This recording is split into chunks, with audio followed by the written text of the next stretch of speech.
up, everybody? It's your favorite backpacks, favorite nerd, and today we are looking at the Black Series Amazon exclusive, I believe, Chewbacca and 3PO disassembled from Empire fame. I'm actually really excited that they did this because I was going to disassemble one of my own 3POs and kind of try to customize it into a backpack and put on a Chewbacca that I had in place. Now I don't have to do that, which is nice. There's actually a lot to this. It's a fairly thoughtful set, albeit a redundant one. Let's take a look, but we'll start with accessories. Comes with the Stormtrooper blaster. It has silver paint inside the chamber there, and the silver is not done clean. It's like they had one job and they couldn't get it right. Other than that, it's pretty much business as usual, exactly what you would expect. Chewie will hold it surprisingly well, but you do have to kind of force it down a little bit lower because it's not meant for him, right? So it will work, it just takes a little bit of extra effort. Then we have the 3PO situation, right? So we have the backpack, which is this kind of cargo netting with the elastic band at the one end of it, and then we have 3PO inside. So I'm going to go ahead and take him out of this. Unfortunately, it's not the most user-friendly. And then we have him with all the wire bits hanging out. This is very thoughtful.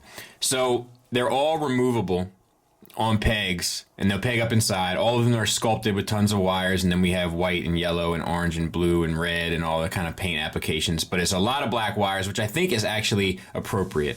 So we'll take all of them out, and this one just goes around the thigh.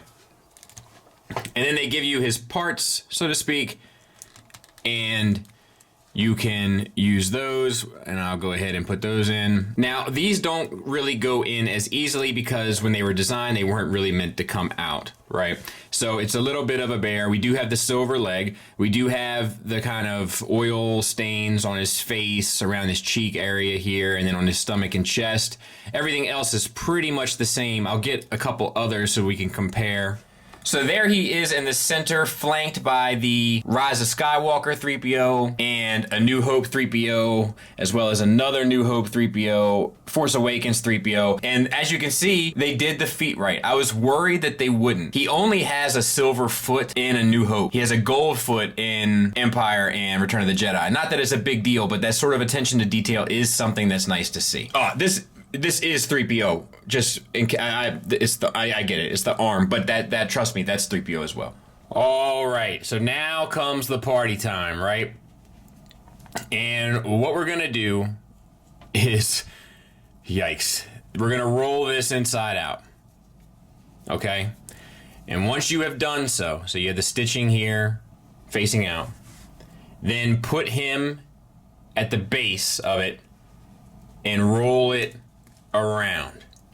Otherwise, his wires are going to get caught on everything, which they've already managed to do, and you're going to be hating life. So that's how we're going to do it. We're going to stuff the one hand into the net, because that's how it is in the movie, I believe. And then what you have is this elastic band here. If you take this, get your finger in there, so to speak. Take Chewbacca, get his bandolier out of the way. Take the elastic down and underneath his mane. And there is your 3PO. And I've got to fix a little bit of this, but trust me, that's not too shabby. All right, so that looks pretty good. We're gonna take his legs and stuff them in the back. This is like one of the moments where you have your tongue sticking out of your mouth and you're not sure why. And then we'll put the arm in as well. And that should do it. We're gonna fly through this articulation because we've looked at this mold so many times. The head is on a ball peg on a disc hinge. You get up to there, down to there, and the swivel. You have the arms, they swivel at the shoulder. There's a swivel where the peg connects inside, which is where the swivel is, to be fair, but the shoulder pad swivels as well, is what I meant to say. And then the disc hinge gets you out to 90 degrees.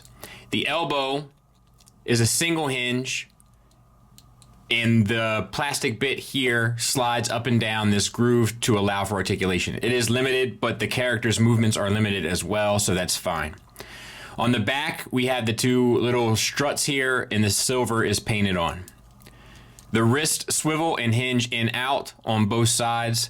We have a single ball peg. It almost feels like a double. Should I? Nope, it's a single. It's just deep seated.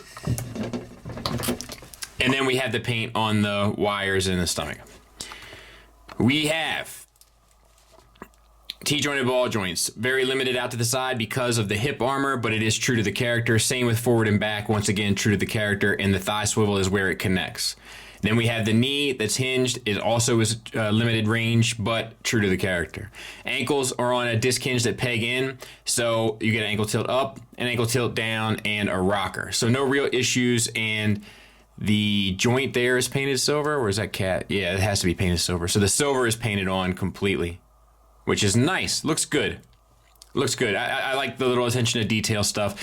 You know, it's one of those things that no one will ever notice, but I know it's there. So we'll move on. And let's talk about the figure. So it's a good shade of brown. I don't know how, I know that sounds crazy, but they're not all this color, all the Wookiees. Not all Wookiees are created equal. And this is a good shade that they picked. I think this is the solo mold. We'll take a look at it here in a bit. But overall, it's good. There is one issue, one glaring issue, and that is, it may not show up well here, but my eyes are not looking straight. It looks good in the viewfinder here, but this eye is looking off a little bit to the right. Just a bummer. But like I said, we won't notice it from shelf distance. What are you gonna do? Win some, you lose some, right? So I had the bandolier, right? It's kind of an accessory, but we don't really count it as such. Soft plastic, painted beautifully. Not all of them are painted so sharp, and it has a deep wash on it of a darker brown, which comes across nicely. Brings out a lot of the little like leather textures and stuff down there, and then the buckles are painted. So the head is on just a single ball peg, limited down, limited up, limited swivel, but you get enough to kind of gesture, but not great. We have disc hinge shoulders. I think this is the solo mold, but we'll just run through it. They get you out to the sides, 90 degrees, no problem, and around. You have a single hinged elbow, limited once again. I wish you could get more out of that. Swivel on the wrist and a hinge in and out. We have two gun-holding pistol hands. Just stupid.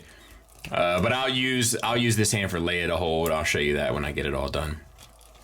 A single ball peg at the inside works well. Great range. And you have the faded color of the dark brown to the light brown. All that looks great.